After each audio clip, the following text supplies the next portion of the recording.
నమస్తే welcome to Aadan morning news కి స్వాగతం. ఆంధ్రప్రదేశ్ ప్రభుత్వంలో ఉన్న అన్ని నామినేటెడ్ పదవులను జూన్ నెలలోపు భర్తీ చేస్తామని రాష్ట్ర ముఖ్యమంత్రి నారా చంద్రబాబు నాయుడు స్పష్టం చేశారు. ఇతర పార్టీల నుంచి వచ్చి చేరిన వారి కంటే ఎప్పటి నుంచో పార్టీలో ఉండి పనిచేసిన వారిని నేతలు ప్రోత్సహించాలన్నారు. మొదటి నుంచి పార్టీని నమ్ముకున్న వారికే పదవులు దక్కేలా చూడాల్సిన బాధ్యత ఎమ్మెల్యేలదేనని తేల్చి చెప్పారు. 214 మార్కెట్ కమిటీలు, 1100 ట్రస్ట్ బోర్డులు ఉన్నాయని, రానున్న రోజుల్లో ఈ నియామకాలు పూర్తి చేస్తామని చెప్పారు. పార్టీ ముఖ్య నాయకులు, ఎమ్మెల్యేలు, ఎంపీలు, మంత్రులు, పార్టీ ఇన్ఛార్జీలతో సీఎం చంద్రబాబు టెలికాన్ఫరెన్స్ నిర్వహించారు. ఈ సందర్భంగా ఆయన మాట్లాడుతూ పదవి పొందిన వాళ్లు 2 ఏళ్ల పనితీరుపై సమీక్ష చేయాలని తెలిపారు. దాని ఆధారంగా మళ్లీ నిర్ణయాలు, భవిష్యత్తు అవకాశాలు ఉంటాయని వివరించారు. వ్యవసాయ మార్కెట్ కమిటీలు, దేవాదాయ కమిటీల నియామకంపై ఎమ్మెల్యేలు సరైన ప్రతిపాదనలు పంపాలని సూచించారు. వ్యవసాయ మార్కెట్ కమిటీలు, దేవాదాయ కమిటీల్లో పదవి ఆశిస్తున్న వాళ్లు క్యాబ్స్ విభాగంలో సభ్యులుగా ఉండాలన్నారు. కష్టపడిన కార్యకర్తలు, నాయకులకు న్యాయం చేసేలా నామినేటెడ్ పదవులు ఇస్తామని వెల్లడించారు. ప్రభుత్వ కార్యక్రమాలు, పార్టీ వ్యవహారాలు, నేతల పనితీరు వంటి అంశాలపై ఇందులో చర్చించారు. 2029లో మళ్లీ గెలిచేలా ప్రతి ఒక్కరి పనితీరు ఉండాలని తేల్చి చెప్పారు. 7 నెలల కాలంలో ఎన్నో పథకాలు, కార్యక్రమాలు, అభివృద్ధి పనులు చేపట్టామన్న చంద్రబాబు ఈ విషయాలను నిరంతరం ప్రజలకు వివరించాలని స్పష్టం చేశారు. ఎన్నికల హామీలు ఇచ్చిన పథకాలన్నీ అమలు చేస్తామని, ఈ విషయంలో వైసీపీ తప్పుడు ప్రచారాన్ని ఎండగట్టాలని నేతలకు సూచించారు.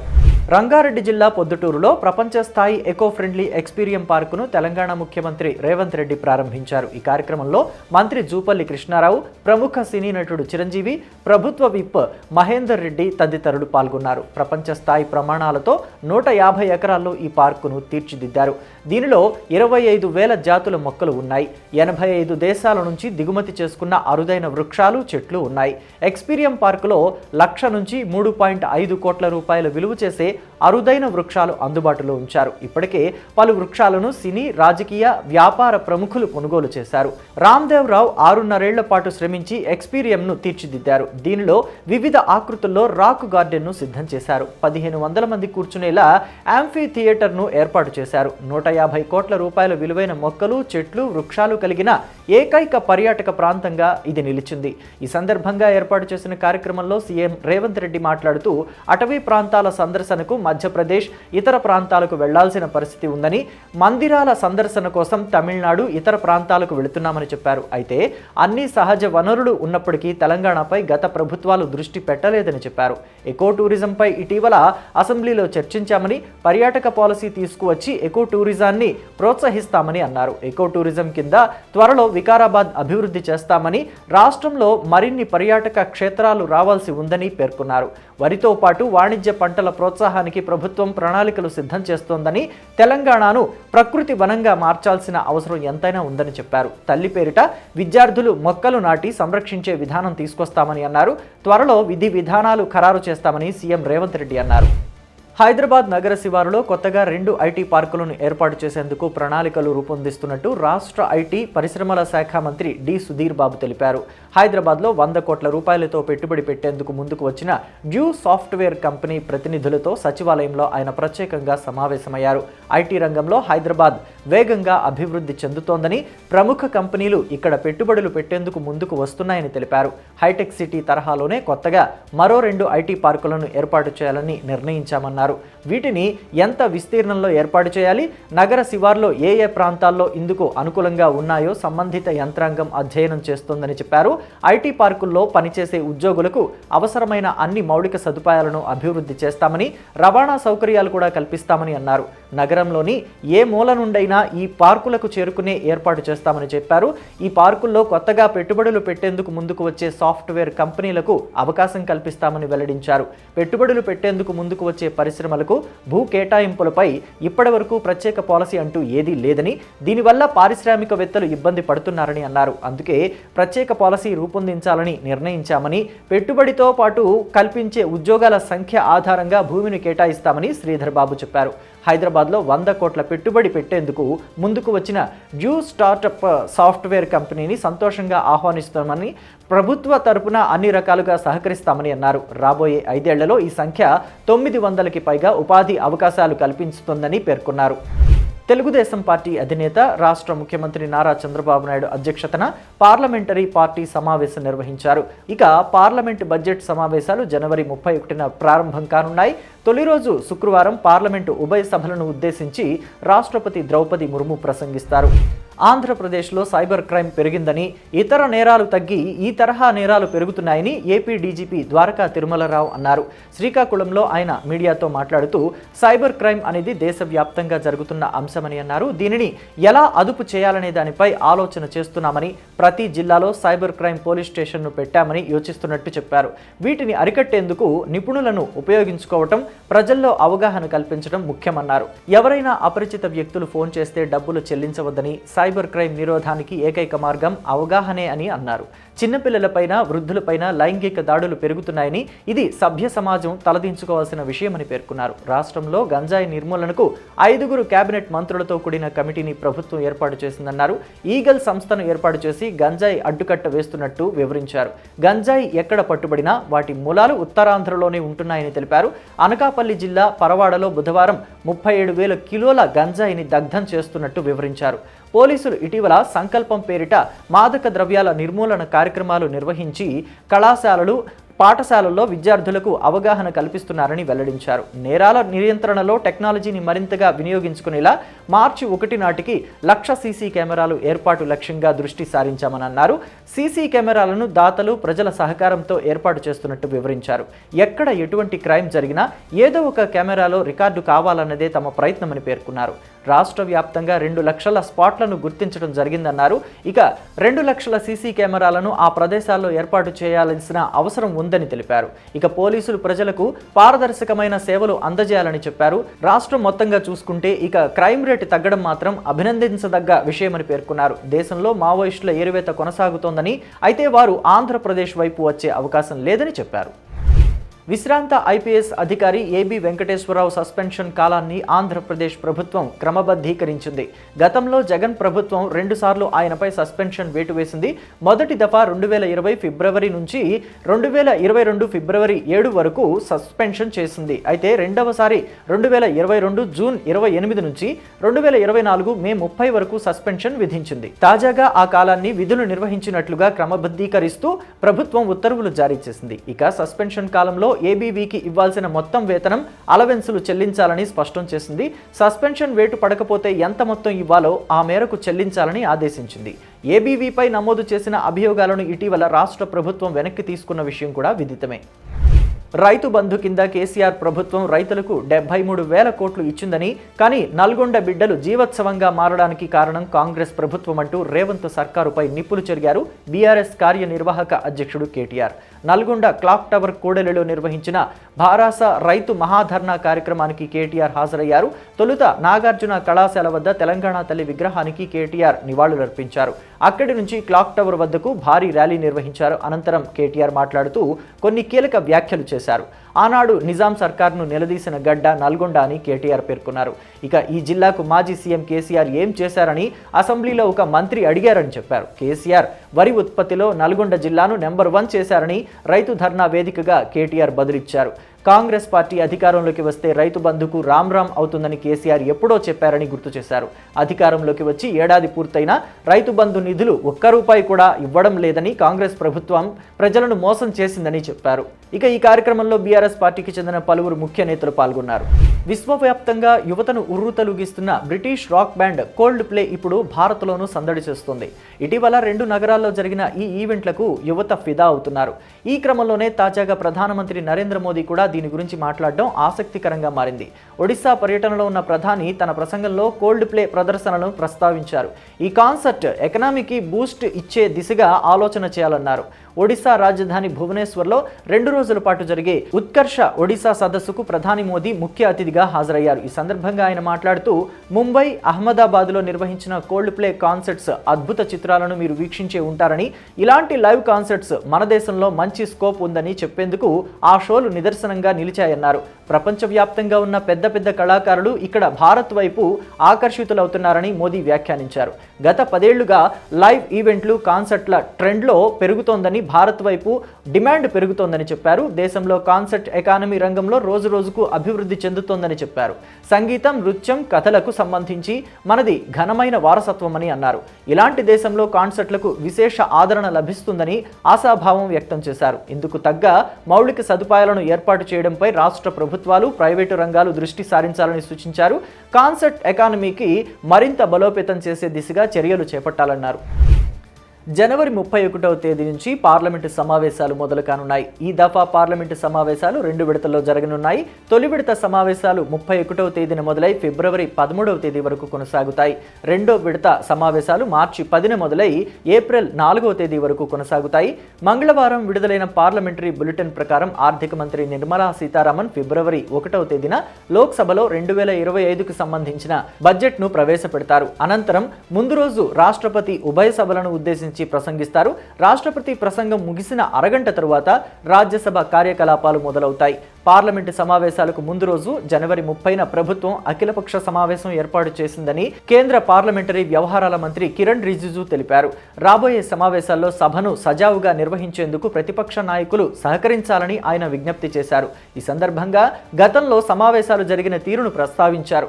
2 సెషన్లలో పార్లమెంటు సమావేశాల్లో గందరగోళం నెలకొంది. దాంతో పార్లమెంటు ప్రతిష్ట దెబ్బతిందని ఈ సమావేశాల్లోనైనా ప్రతిపక్ష నాయకులు, ఇతర ఎంపీలు చర్చల్లో పాల్గొనాలని విజ్ఞప్తి చేశారు. ప్రతిపక్షం సహకరిస్తేనే పార్లమెంటు పనిచేయడం పాటు చర్చలు జరుగుతాయని చెప్పారు. ఈసారి కేంద్ర మంత్రి నిర్మలా సీతారామన్ సమతుల్య బడ్జెట్ను ప్రవేశపెడతారని ఆయన ఆశాభావం వ్యక్తం చేశారు. మహాకుంభమేళాలో పుణ్యస్నానాలు ఆచరించేందుకు కోట్లాది జనం ప్రయాగరాజ్కు బారులు తీరుతున్నారు. ఇప్పటి వరకు దాదాపు 15 కోట్ల మంది త్రివేణి సంగమానికి రాగా సంక్రాంతి ఒక్కరోజునే 3.5 కోట్ల మంది వచ్చినట్టు తెలుస్తోంది. ఈ క్రమంలో పవిత్ర దినంగా భావించే మౌని అమావాస్య రోజున సుమారు 10 కోట్ల మంది భక్తులు పుణ్యస్నానాల కోసం రానున్నట్లు అంచనా వేస్తున్నారు. ఇందుకోసం అధికారులు కట్టుదిట్టమైన భద్రతను ఏర్పాటు చేస్తున్నారు. పైగా భక్తులకు తాజా అడ్వైజరీ కూడా జారీ చేశారు. భద్రతా నియమాలు పాటిస్తూ అధికారులకు సహకరించాలని విజ్ఞప్తి చేశారు. ఇక ఆ అడ్వైజరీని ఒకసారి చూస్తే నిర్దేశించిన మార్గాల్లోనే ఘాట్లకు వెళ్లాలని, స్నానాల తరువాత అక్కడ ఎక్కువసేపు ఉండవద్దని చెబుతున్నారు. పార్కింగ్ ప్రదేశాలు లేదా బస చేసే ప్రాంతాలకు భక్తులు తిరిగి చేరుకోవాలని అంటున్నారు. బ్యారికేడ్ల వద్ద, పాంటూన్ బ్రిడ్జిలపై నిదానంగా వెళ్లాలని, తొందరపాటు చర్యలతో ప్రమాదాలు చోటు చేసుకునే అవకాశం ఉందని చెప్పారు. ఆరోగ్య సమస్యలు ఎదురైతే ఆయా ప్రాంతాల్లో ఏర్పాటు చేసిన సెక్టార్ ఆసుపత్రులకు వెళ్లాలని సూచిస్తున్నారు. సంగమం వద్ద ఉన్న అన్ని ఘాట్లు పవిత్రమైనవేనని, తొలుత ఎక్కడి నుంచైతే అక్కడే స్నానాలు చేయడం ఉత్తమమని చెబుతున్నారు.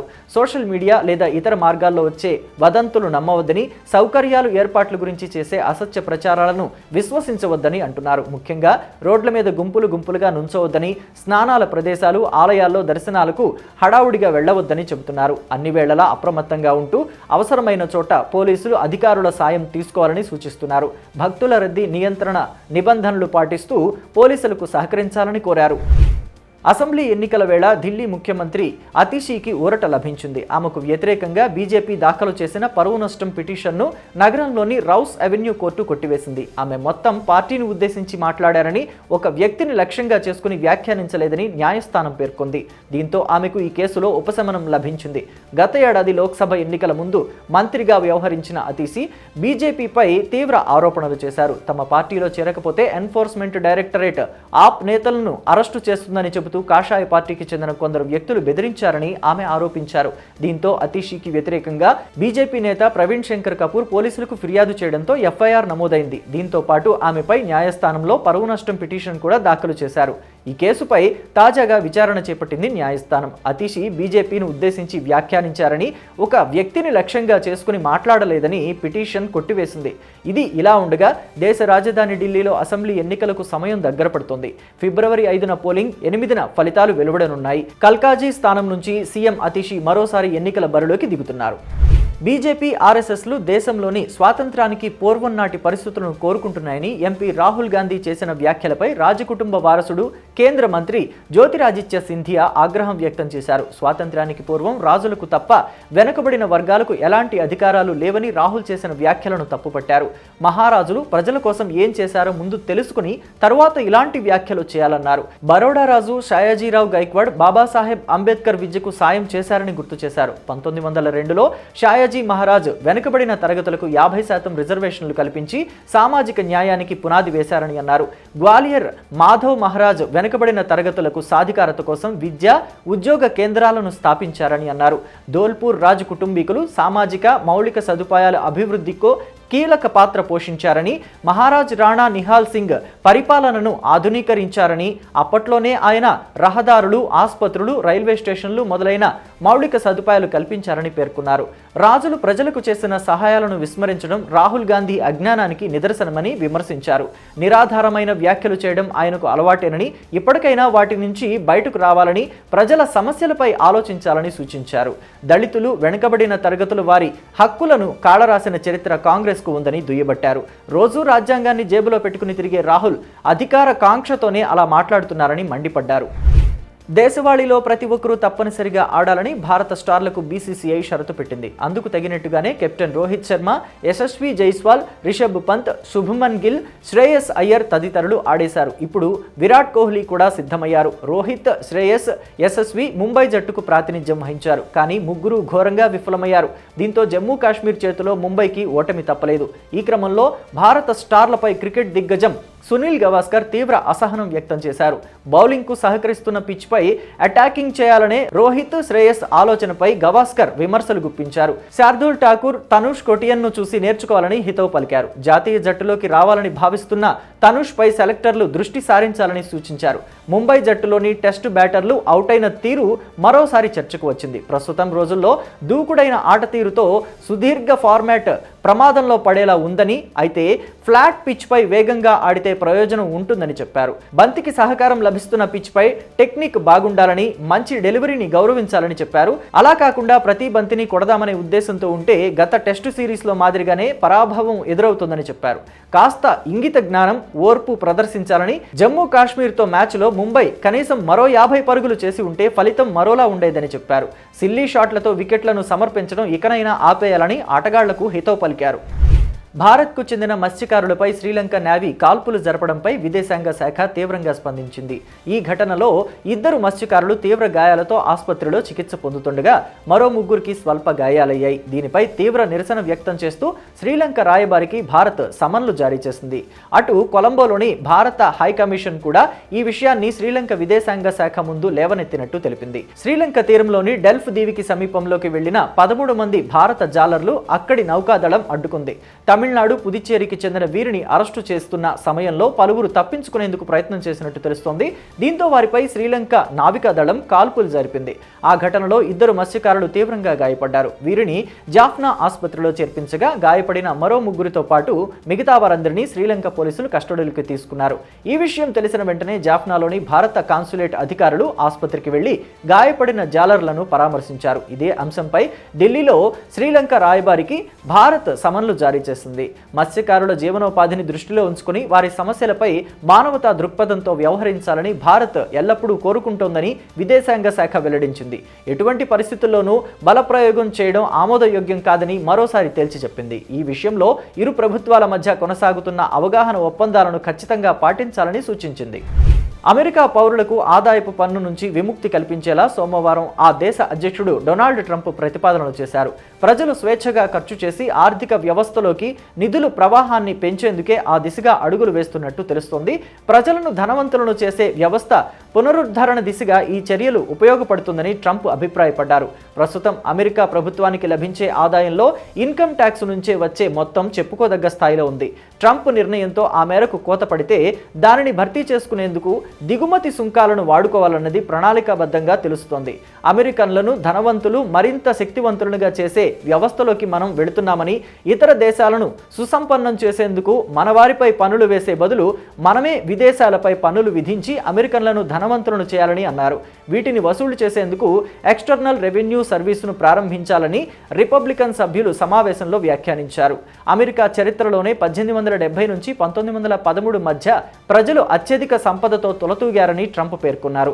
నాడు సుంకాల ఆధారిత ఆర్థిక వ్యవస్థ ఉండేదని చెప్పారు. అప్పట్లో దిగుమతి సుంకాల నుంచి ప్రభుత్వానికి పెద్ద మొత్తంలో ఆదాయం లభించేదన్నారు. అమెరికా తక్షణమే తన వాణిజ్య వ్యవస్థను మార్చుకోవాలన్నారు. అమెరికా ఉద్యోగులు, కుటుంబాలను రక్షించే చర్యలు తీసుకోవాలని చెప్పారు. ఇక భారత్, చైనా, బ్రెజిల్పై అత్యధిక పన్నులు విధిస్తామని ట్రంప్ ప్రకటించారు. చైనా భారీగా పన్నులు వసూలు చేస్తోందని, ఇక భారత్, బ్రెజిల్, ఇతర దేశాలు కూడా ఆ పద్ధతినే అనుసరిస్తున్నాయని అన్నారు. మనం అలా జరగనీయకూడదని, అమెరికా ప్రజలు అలాగే అన్నిటికంటే ముందుండాలని పేర్కొన్నారు. వాస్తవానికి ట్రంప్ గత డిసెంబర్లోనే బ్రిక్స్ దేశాల ప్రత్యేక కరెన్సీ తీసుకువస్తే 100% సుంకం విధిస్తామని హెచ్చరించారు. డాలర్ వినియోగం నిలిపివేస్తే తీవ్ర పరిణామాలు ఎదుర్కోవాల్సి ఉంటుందని పేర్కొన్నారు. అమెరికా అధ్యక్షుడు బాధ్యతలు చేపట్టిన వెంటనే Donald Trump Gulf of Mexico పేరు మార్చిన సంగతి తెలిసిందే. ఈ క్రమంలో గూగుల్ సైతం తన మ్యాప్స్లో మార్పులు చేసింది. అధికారికంగా సమాచారం వచ్చినప్పుడు ఇలాంటి మార్పులు చేయడం సహజమని గూగుల్ పేర్కొంది. గూగుల్ మ్యాప్స్లో గల్ఫ్ ఆఫ్ అమెరికా పేరు మార్చడంపై తమకు పలు ప్రశ్నలు వచ్చాయని పేర్కొంది. అధికారికంగా ప్రభుత్వం సమాచారం వచ్చినప్పుడు ఆ మార్పులు చేయడం సహజమని, ఇది ఎప్పటినుంచో జరుగుతోందని చెప్పుకొచ్చింది. గూగుల్ ఎక్స్ వేదికగా ఒక పోస్ట్ కూడా దీనికి సంబంధించి చేసింది. ఇక గూగుల్ మ్యాప్స్లో ఈ పేరు మార్పు అమెరికన్ యూజర్లు గల్ఫ్ ఆఫ్ అమెరికాగా కనిపిస్తుండగా, మెక్సికో యూజర్లకు మాత్రం గల్ఫ్ ఆఫ్ మెక్సికోగానే చూపించడం గమనించదగ్గ విషయం. అధికారం చేపట్టాక గల్ఫ్ ఆఫ్ మెక్సికో పేరు మారుస్తానని ట్రంప్ తొలుత మార్-ఏ లాగో ఎస్టేట్లో జరిగిన కార్యక్రమంలో ప్రతిపాదించారు. ఆ తర్వాత ఇదే విషయాన్ని పలుమార్లు పునరుద్ఘాటించారు. ఇటీవల బాధ్యతల స్వీకరణ అనంతరం గల్ఫ్ ఆఫ్ అమెరికాగా మారుస్తూ ఎగ్జిక్యూటివ్ ఆర్డర్పై సంతకం కూడా చేశారు. ఈ సందర్భంగా ఆయన మాట్లాడుతూ, ప్రపంచంలోనే అత్యుత్తమ శక్తివంతమైన దేశంగా దాని స్థానాన్ని అది పొందిందని వ్యాఖ్యానించారు. అనంతరం ఈ పేరు మార్పును ట్రంప్ కార్యవర్గం కూడా అధికారికంగా ప్రకటించింది. ఇది morning news. Next entertainment news తో హరిత మీ ముందుకు వస్తుంది. Stay tuned to Aadhan. Welcome to Aadhan movie news. Kartik Aaryan ఒక ఇంటర్వ్యూలో మాట్లాడుతూ ముద్దు సీన్లా, రొమాంటిక్ సీన్లా వద్దు బాబోయ్ అంటున్నాడంట.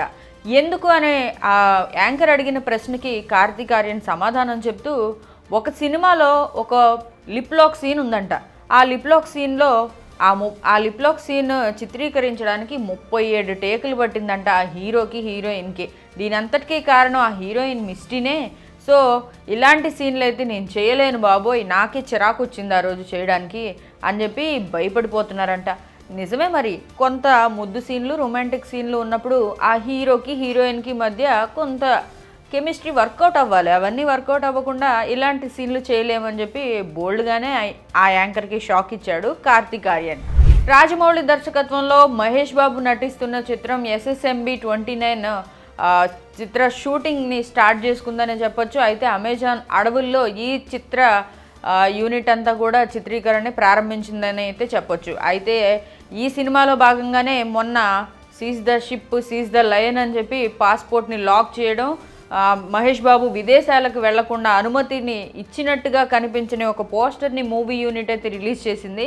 అయితే దాని తర్వాత ఇప్పుడు మళ్ళీ ఇంకొక ట్రెండింగ్ టాపిక్ని రిలీజ్ చేసిందనమాట. మళ్ళీ దీని మీద కూడా మీమ్స్ కొనసాగిస్తున్నారు మీమర్స్. అయితే ఇప్పుడేం జరిగిందంటే, ఫోన్ కూడా దేనా మనాహే అంటున్నారని చెప్పి వార్తలు వస్తున్నాయి. ఫోన్ కూడా కనీసం అందుబాటులో ఉండనీయట్లేదంట. ఎవరైతే ఆ చిత్ర షూటింగ్లో పార్టిసిపేట్ చేస్తారో వాళ్ళందరికీ కూడా ఫోన్లు కూడా స్విచ్ ఆఫ్ చేసుకోమని రాజమౌళి చాలా స్ట్రిక్ట్గా కండిషన్ పెట్టారంట. మరి ఇవన్నీ చూస్తుంటే సినిమా ఎంత ఇంట్రెస్టింగ్గా చిత్రీకరిస్తున్నారా, అది అవుట్పుట్ ఇంకెంత బాగుంటుందని చెప్పి నెమ్మదిగా ప్రేక్షకుల్లో అంచనాలు పెంచుతున్నారా అన్నట్టుగా ఉన్నాయి ప్రమోషన్స్ కూడా. చూద్దాం మరి ఏం చేస్తారో ఈసారి జక్కన్న. సినిమా ఇండస్ట్రీని వదిలేద్దాం అనుకుందంట అప్సరా రాణి గత కొద్ది కాలంగా మొన్న మధ్య క్రాక్ సినిమాలో ఐటెం సాంగ్ చేసి పాపులర్ అయిన అప్సరా రాణి RGV డెన్లోనే ఉండిపోవడం జరిగింది. RGV డెన్లోనే తన సినిమాలకు మాత్రమే పరిమితమైన అప్సరా రాణి ఈ మధ్య సినిమాల్ని వదిలేద్దాం అనుకున్నా అని చెప్పి హాట్ కామెంట్స్ చేయడం జరిగింది. కొంతమంది అయితే మరి RGV డెన్లోనే ఉంటే మీకు సినిమా ఆఫర్లు ఎలా వస్తాయి అన్నవాళ్ళు లేకపోలేదు. మరి అయితే ఇప్పుడు వదిలేద్దామని అనుకోవట్లేదంట. రాచరికం సినిమాతో కొత్తగా వచ్చిన దర్శకులు తనని అప్రోచ్ అవ్వడం జరిగిందంట. తనని కొత్తగా చూపించే ప్రయత్నం చేస్తున్నారు రాచరికం సినిమాతో. సో అందుకనే వదిలేయాలని అనుకోవట్లేదు, మొన్నటిదాకా అనుకున్నాను కానీ ఇప్పుడు అనుకోవట్లేదని చెప్పి తేల్చి చెప్పేసింది భామ. ఇప్పుడు రష్మిక మందన నేషనల్ క్రష్గా పిలువబడుతున్న రష్మిక మందన మొన్న పుష్ప 2తో మంచి హిట్ కొట్టి విశ్వరూపం చూపించిందనే చెప్పాలి. ఆ పాటలతో, డ్యాన్సులతో, యాక్టింగ్తో అందరినీ కట్టిపడేసింది. అయితే ఇప్పుడు ఛాయ సినిమాతో మళ్ళీ తన 2025లో ప్రేక్షకుల ముందుకు రాబోతున్న విషయం అందరికీ తెలిసిందే. అయితే కొత్తగా ఈ భామ విజయ్ దేవరకొండ, రష్మిక మందాన ఎప్పటి నుంచో రిలేషన్లో ఉంటున్నారన్న వస్తున్న వార్తలకి ఎక్కడా చెక్ పెట్టకుండానే మీరు స్నేహితులు అని చెప్పుకుంటూ వస్తారు. మరి అయితే ఇప్పుడు రీసెంట్గా నాకు అలాంటి వాడే కావాలని చెప్పి ఇంకో స్టేట్మెంట్ ఇచ్చింది. ఒకే ప్లేస్లో ఉన్నట్టుగా దిగిన ఫోటోలు, స్విమ్మింగ్ పూల్కి అటువైపున విజయ్ దేవరకొండ, ఇటువైపు రష్మిక దిగిన ఫోటోలు ట్విట్టర్లో పోస్ట్ అయిన నేపథ్యంలో వీళ్ళని ఫ్యాన్స్ అందరూ కూడా ట్రోల్స్కి గురి చేస్తారు. ఒకచోటే ఉండి ఎందుకురా బాబు మమ్మల్ని పిచ్చోళ్ళని చేస్తారు అన్న నెటిజన్స్ కూడా ఉన్నారు. అయితే మరి ఇప్పుడు మళ్ళీ అలాంటి వాడే కావాలంటే ఈ సినిమా వాళ్ళు ఎప్పుడేం మాట్లాడతారో అర్థం కాదండి. మొన్నటిదాకా విజయ్ దేవరకొండ, రష్మిక మందన్న రిలేషన్లో ఉన్నారంటూ వచ్చిన వార్తలను పరిగణలోకి తీసుకోవాలా? మరి అంతకుముందు ఆనంద్ దేవరకొండ ఆడియో రిలీజ్కి వచ్చి వదినా అని చెప్పి ఆనంద్ దేవరకొండ పిలిచినా కూడా సైలెంట్గా ఉన్న రష్మిక మరి ఇప్పుడు అలాంటి వాడే కావాలని చెప్పి ఇంకో కామెంట్ చేసింది. మరి ఏంటో వీటంతరార్థం వాళ్ళకే తెలియాలి.